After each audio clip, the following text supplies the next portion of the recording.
என் பெயர் ரகுபதி. நான் புதுவை மாநிலங்களுடைய அம்மா மக்கள் முன்னேற்ற கழகத்தில் இருக்கிறேன். மாநில தலைவராக இருக்கிறேன்.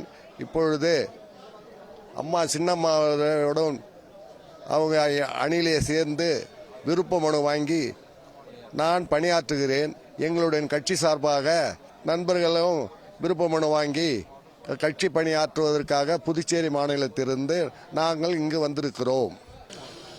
என்னோட பேர் டாக்டர் சிலம்பரசன். நான் அம்மா மக்கள் முன்னேற்ற கழகத்தில் மாநில மருத்துவரணி செயலாளராக இருக்கிறேன். தற்பொழுது புரட்சி தாய் சின்னம்மா அவர்களின் தலைமையேற்று இன்னைக்கு புதுச்சேரி மாநிலத்திலேருந்து கிட்டத்தட்ட ஒரு 20 பேர் வந்திருக்கிறோம். வரும் சட்டமன்ற தேர்தலில் புரட்சி தாய் சின்னம்மா அவர்கள் அடையாளம் காட்டும் வேட்பாளராக நாங்கள் களம் காண இருக்கிறோம். சின்னம்மா அவர்கள் வாய்ப்பு கொடுத்தால் வரும் சட்டமன்ற தொகுதி தேர்தலில் கட்டாயமாக அம்மா அவர்களின் உண்மையான ஆட்சியை, அதாவது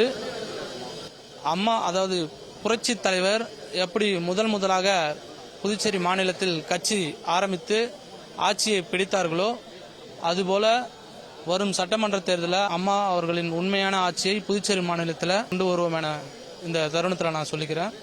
என்னுடைய பெயர் மனோ கார்த்திகேஸ்வரன். நான் தஞ்சை கிழக்கு மாவட்டம் கும்பகோணம் சட்டமன்ற தொகுதியிலிருந்து வருகிறேன். கடந்த 2008ஆம் ஆண்டு இளைஞர் பாசறை அம்மா ஆரம்பித்த பொழுது மாவட்ட இளைஞர் பாசறை தலைவராக தஞ்சை கிழக்கு மாவட்டத்திற்கு பணியாற்றியுள்ளேன். தற்போது சின்னம்மா அவர்கள் புதிய கழகத்தை உருவாக்கி அம்மாவின் ஆசையை நிறைவேற்ற வந்துள்ளார்கள். அவர்களுக்கு உறுதுணையாக கும்பகோணம் சட்டமன்ற தொகுதியில் வாய்ப்பளித்தால் போராடி அம்மாவின் கரங்களை வெல்ல வைப்போம். தூத்துக்குடி மாவட்டம் கோவில்பட்டி சட்டமன்றத்திலிருந்து வந்திருக்கேன். அம்மா சில ஆலோசனை சொன்னாங்க. 2026 எலெக்ஷன் எப்படி பண்ணணும் என்னங்கிற விவரம் சொன்னாங்க. இந்த ஆட்சி சட்டம் ஒழுங்கு ரொம்ப மோசமாக இருக்குது. அதனால் இந்த எலெக்ஷனுக்கு அம்மாவுக்கு உறுதுணையாக இருந்து இந்த அம்மாவை வெற்றி வர செய்வோம்.